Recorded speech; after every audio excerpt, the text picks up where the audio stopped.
Welcome to This Explainer. Today, we're jumping right into how external forces act as this giant dynamic obstacle course that ultimately dictates a business's success or failure. We tend to think of marketing as just advertising or selling, right? But today, we're going to peel back the layers and look at the invisible architecture that actually surrounds every single business decision you make. So let's start with a bit of a thought experiment. Can a totally perfect product fail just because it rained? Or because a new law was passed? It's a crazy thought, isn't it? You could literally have the most innovative product on the market, backed by an absolute dream team and a mountain of cash. But the reality is, marketing does not happen in a vacuum. It happens within a highly complex, living ecosystem. A sudden shift in the weather or a newly passed government regulation can completely ground your perfect product before it even takes off.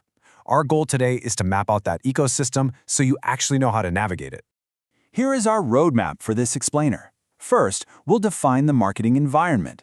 Second, we'll look at micro and macro forces. Third, we'll dive into the Indian market landscape. And fourth, we'll explore marketing laws. Let's get to it. All right, part one. What actually is a marketing environment? Philip Kotler sums it up perfectly. He says it consists of the actors and forces outside of marketing that affect management's abilities to develop and maintain successful transactions. Basically, it's all the stuff happening outside the marketing department's walls.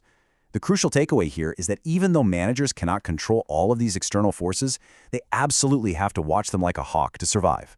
This environment is always shifting. It's full of uncertainty, sure, but it's also packed with massive threats and incredibly lucrative opportunities.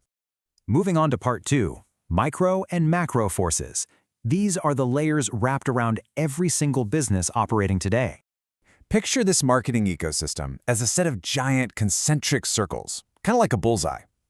That inner circle, hugging right up against the company's internal capabilities, like finance and tech, that's your microenvironment. And pushing outward, that massive outer ring, that represents the macro environment. To really figure out how to operate here, think of those micro forces as your immediate neighborhood. You can actually negotiate and somewhat navigate this terrain. You've got a degree of influence.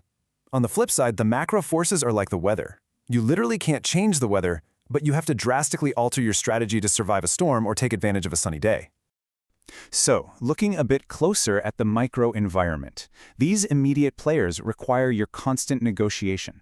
Take your suppliers. If there's a massive material shortage, securing a supplier who doesn't demand full payment up front is a huge advantage. Or think about intermediaries.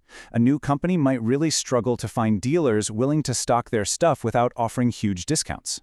And, of course, your own internal organization. Your marketing folks can dream up this incredible campaign, but if finance says there's no budget or R&D can't actually build the product, well, the whole strategy falls apart, right? It's a constant juggling act. Now, what's really fascinating about these macro forces is that you have zero control over them. You just have to adapt. In agricultural economies, a terrible monsoon season will automatically and drastically wipe out the demand for fertilizer because the rural population's purchasing power tanks. Or look at sociocultural factors. Deep-rooted religious values totally dictate consumer habits. For example, reverence for cows in Hindu culture means products made from beef simply have no demand in that demographic.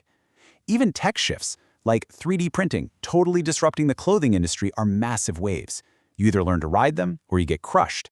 Let's move to part three, the Indian market landscape. Let's see how you navigate this specific, highly diverse terrain. We're talking about a population representing a staggering market of 138 crore people, 1.38 billion. For a marketer, this is both an absolute goldmine and a massive headache. It offers tremendous scope for sure, because there are buyers for pretty much anything. But it is demanding because it requires extreme adaptability. You aren't marketing to one big uniform group. You have to navigate this incredibly complex web of diverse religions, hundreds of languages, unique social customs, and super-specific regional characteristics. And get this, despite decades of rapid urbanization, roughly 65% of this population still lives in rural areas. That is a massive demographic you have to pay attention to. Thanks to farming advancements and government development spending, purchasing power out in these rural areas is actually steadily climbing. With better transport and communication, these once remote areas are finally accessible. Making inroads into that 65% isn't just a good idea, it's absolutely essential for any forward-thinking company that wants to survive long-term. Drilling down into how this environment actually shapes everyday marketing decisions, let's look at business-to-business, or B2B sales in India. you've got to understand your buyer. The public sector? They run on strict, government-sanctioned annual budgets. And here's the kicker. If they don't spend their allocated funds, they risk having their budgets slashed the following year. So what happens? You get this frantic flurry of purchasing right before March, just before the financial year ends. Private sector buyers, on the other hand, make much quicker decisions without that arbitrary calendar pressure hanging over them. If you're selling B2B and you don't time your strategy to capture that massive public sector March rush, you've fundamentally misread your microenvironment. Which brings us to part 4, marketing laws. These are the regulations shaping how business is actually done in India. Over the decades, India has built a highly complex, constantly evolving web of laws designed to protect both fair competition and the everyday consumer. And these laws directly dictate how you can do business. From the Foundational Contract Act way back in 1872 that dictates how business agreements actually work, right up to the Trademarks Act of 1999 that stops people from deceptively imitating your brand. As a marketer, you simply cannot escape the influence of this legal framework.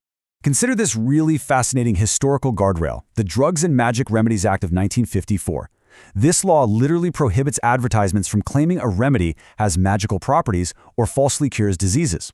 It sounds a bit wild today, but this was a completely necessary macro-environmental intervention to stop consumers from being scammed by fake claims and dangerous self-medication. Today, it directly shapes exactly what marketers in the healthcare or wellness space are legally allowed to say in their ad copy. Then you have laws that can totally hijack your pricing and supply.